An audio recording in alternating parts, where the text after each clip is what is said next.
We're talking about responding with care. We want to keep in mind that this is not the time to say, okay, figure it out. This is what you need to do. Unpack those feelings and move on. Like that's not the conversation we want to have with kids or anybody, really, even as adults. We want to ensure that folks can understand and recognize the feelings, the behaviors, but also we want to be there with the student during those behaviors. Because one, we want to make sure that we can attach a word to it, right? And we can talk about it. But we also want to make sure that there's an opportunity for us to model them through it, right? We want them to have a sense of what a healthy response looks like.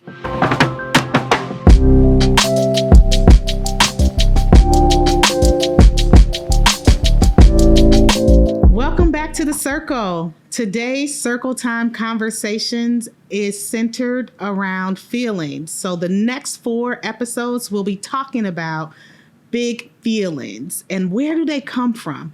But this is not to weigh you down. This is really to understand and unpack where feelings begin. Some are rooted in trauma, but some are rooted in just everyday experiences. But we'll talk about it today and over the next 4 episodes in the Circle. So when we think about how trauma shows up, just going a little bit deeper, when we think about how trauma shows up in the classroom, it shows up in different ways, right? Kids being aggressive, hitting. For our younger ones, our littles, we see biting, because they can control that reflex. We see tantrums. And so, that can be misconstrued as a behavior problem, but really we got to unpack that. We have to dig deeper to understand where those aggressive or aggression behaviors are coming from. So over the next couple segments or episodes, we'll talk about it, right? This is a safe place. We're going to talk about what shows up in classrooms of little people, children. We're also gonna talk about, as adults, our trauma, our biases, and how that shows up in not only our classrooms as teachers or administrators, but also how does it show up in our everyday lives as our family, with our families, and even with those that we work with. And so, I'm really excited about what we're gonna unpack here today and over the next couple episodes, because this is something that is really real within our community. And we haven't even touched on the community aspect yet, but we will. But it's running rampant in our community, which then tracks into our school and then also tracks into our family. So stay tuned and stay with us and bring a friend along as we unpack this myth and truth around trauma. And so when we think about trauma, I think we have to start to look at where does it start or where does it come from?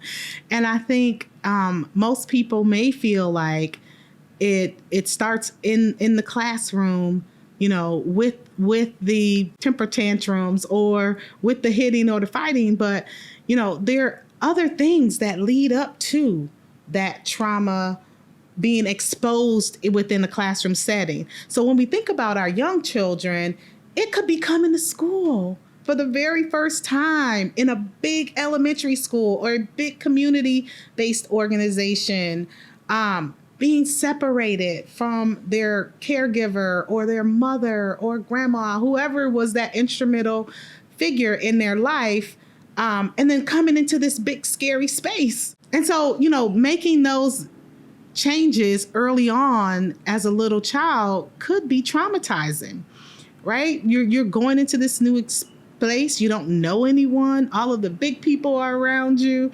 so that's one way of a why, we can start to see some things. A lot of things happen in the home life. When I was growing up, my parents got divorced when I was in middle school. And unbeknownst to me at the time, it was pretty traumatic, but I didn't understand what it was. I didn't know how to unpack those feelings. And so it showed up in different ways, right? It showed up in not really having and losing an interest in school. So if my teachers were to evaluate me during that time, they might have said, oh, she doesn't care about school. She's not focused on her education, but not knowing that what happened or what was happening in my home life was affecting me in my school life. And that's why it's important for us to have these conversations. And that's why it's important for us, really, parents, I'm speaking directly to you, really, that's why it's important to have that relationship with your child's teacher so that when certain events happen, you can share them, and that gives them a greater glimpse inside what's happening within that student's life or that child's life. So they better know how they, as educators, and really ones that care for young children, should show up to be there for that child. And so one of the things that, thinking back about my experience and, the impacts of my parents' divorce on me and how it showed up in school, there's ways that we as educators can respond when we know. But that's why it's important to have that trusting relationship and have that open communication between families and teachers. Because when I think about our littles, when I think about our young children, we set up spaces in the environment that is directly created for them to have that opportunity to get the resources or the right educational opportunities that they need. And what I'm speaking about in particularly is in an early childhood classroom, you generally see a nice environment, a welcoming environment, but you'll also, if you pan the room, you'll see a nice little corner of the room where there's a lot of fluffy seating. There may be comfy chairs or, a bean bag, and then there may be some puppets around. You might see a mirror there. You might also see a feelings chart that, asks, how are you feeling today? And all of that is important because when you open up the door to have the conversation with your teacher, to tell them what's really happening with the student is then able to go into that cozy corner when they're having a difficult time, and they can self-regulate within themselves, and there's prompts there to ask them, and there's picture cues, right? So it may be a sad face, and the teacher may be able to come over and say, like, how are you feeling today? And they might say, I'm sad. And then that prompts a conversation with the teacher to say, why? And then, from that, we're able to do some strategies as educators or some activities to really help that child, one, identify and recognize that that is a feeling and it's okay to have it. We all have happy days, sad days, excited days when we're excited, and days when we're feeling a little bit anxious, right? And all of those emotions are okay. But then it opens up an opportunity for the teacher to really talk to the child to see, why are you sad? What's making you sad? How can we turn that frown upside down, after, acknowledging that it's okay to be sad. And so, there's other ways that we can respond with care. I think, if we open this dialogue and continue to have this communication between family and teacher or home and school, we may be able to get other staff members in the school involved. So there may be some situations where we might need to engage a counselor or a social worker, right? There may be some opportunities where we may need to do an evaluation, and all of that is okay, right?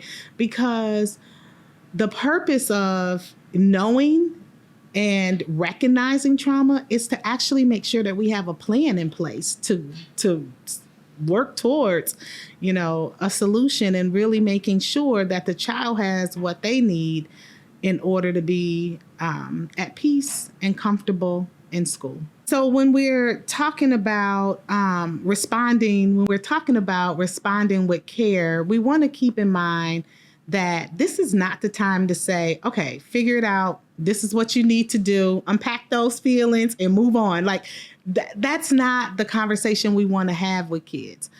or anybody really, even as adults. We want to ensure that folks can understand and recognize the feelings, the behaviors, but also we want to be there with the student during those behaviors.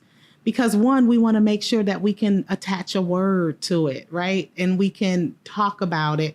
But we also want to make sure that there's an opportunity for us to model them through it, right? We want them to have a sense of what a healthy response looks like. So that then when we're not in the room with them, when we're not at home with them, there's an opportunity for them to self-regulate to the behavior that they aspire to be. But they can't do that if they don't see it, if we don't recognize it, and if we don't give them the tools to be able to make the change. So today, guys, we've talked about trauma. And although we know that there are ways to unpack it, we know that there's training, right? We know that there are ways to model effective behaviors. But we also know that sometimes we miss the mark, right? We're only human. We miss the mark. And so today, when we dive into our game, remember my favorite game, red light, green light. When we go into red light, green light, we're going to do it a little bit differently, okay? We're going to be talking a little bit about the right behaviors or the right ways to respond, and maybe some ways that we should maybe not. Right? I don't know a better way to say that, but don't do it. All right, cool. We're going to get started. Okay, guys. So today we're going to list some actions, and we're going to talk about some ways you may respond and that, you may can do better. And then we're also going to say and discuss and dive in some ways that may be better suited based on a trauma response. All right, we're going to get started, and we're going to first talk about some common reactions, and then we're going to flip those into some trauma-informed responses. All right, y'all ready? Let's do it. So, going back to something I shared with you guys on a previous podcast about my daughter, Tyler, who used to throw these tantrums in the middle of anywhere at any time. We're going to take that action and talk about it from a typical response and a trauma-informed response. So if you don't remember, Tyler wanted something in the store. I said no. She fell out on the floor, and I looked back and kept going, and she got up and she's like, "Mommy, I fell out." And I said, "Yeah." And so our natural reaction would be, one, she's looking for attention. And in that case, maybe, right? But then when we flip it to a more trauma-informed response, Tyler may have been looking for connection, right? And so that is important. And as educators, and even as parents, we just have to weigh those out when we are thinking about the actions and when we come in contact with the actions of our children or children within our classroom. And in the classroom, we see that children who have experienced trauma often test connection, right? So they're often going to be the ones that will be poking the bear, or hitting the kids, or doing the biting, or doing the stomping and tantrums, just to see if you're looking, just to see if you're paying attention, just to see if you're saying anything. But again, we want to acknowledge it, but then we want to also give them the behavior that we want to see, right? It's like I always tell my daughter, I'm not going to reward bad behavior. I'm not going to do it.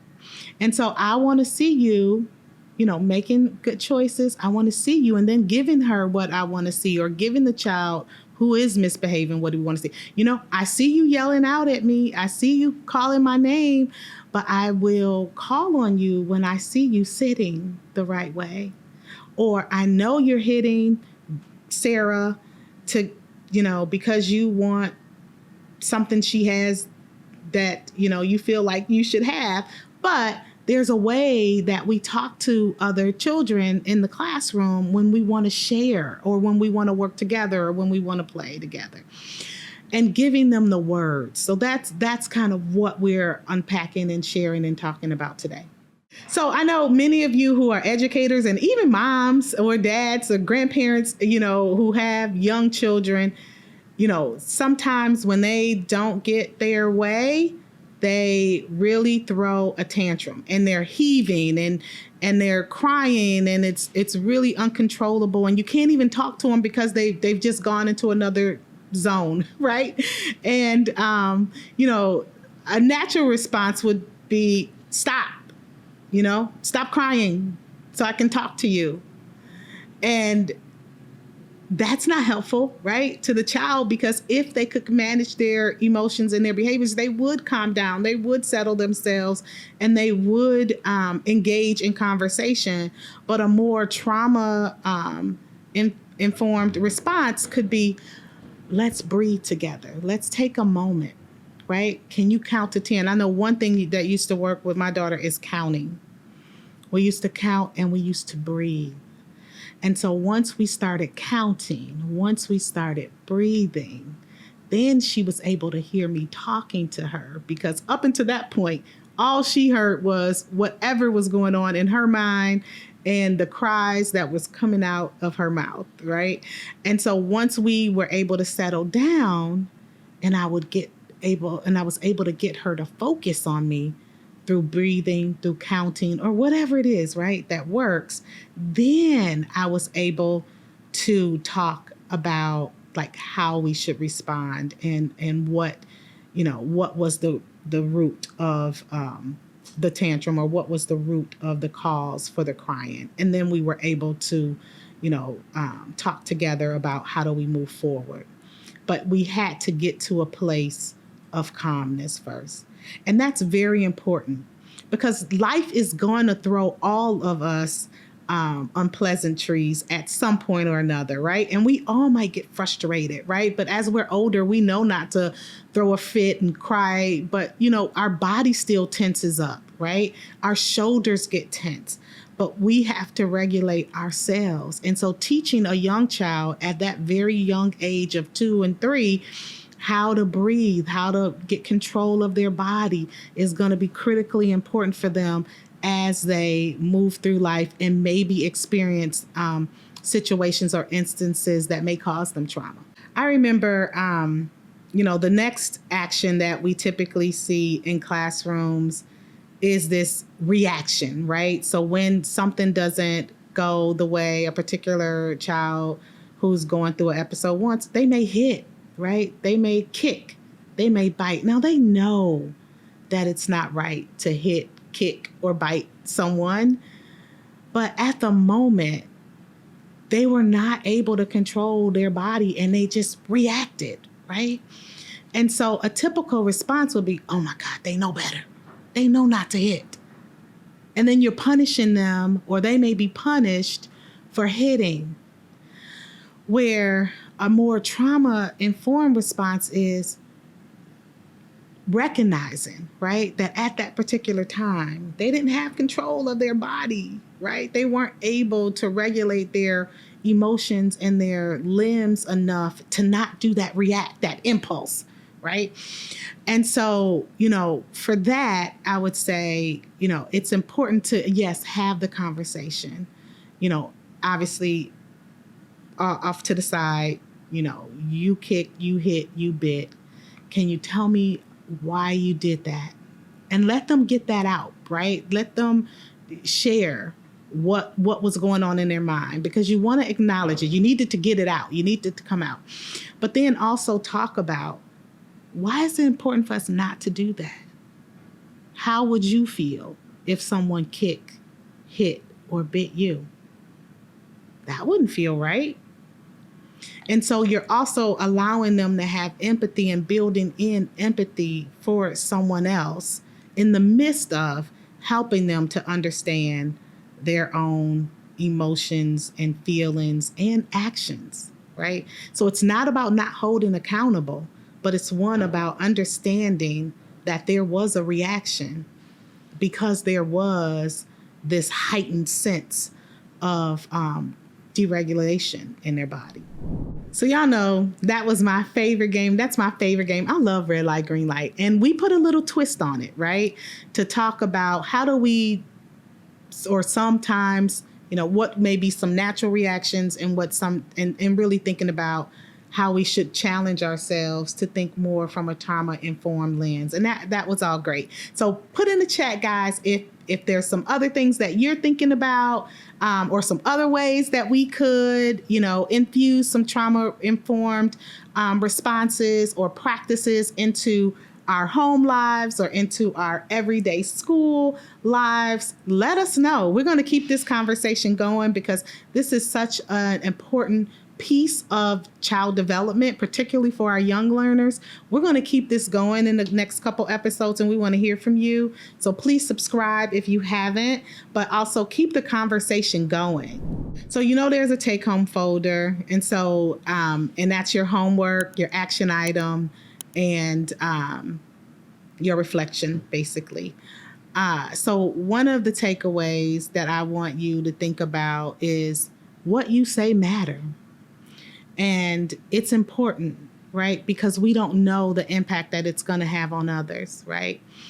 And your homework for this episode is to share this with another family member, share this with a colleague, share this with a caregiver, and talk about how do they respond to actions in a more trauma-informed way, and talk about, what are some triggers for them, and you may learn some coping mechanisms from them as well.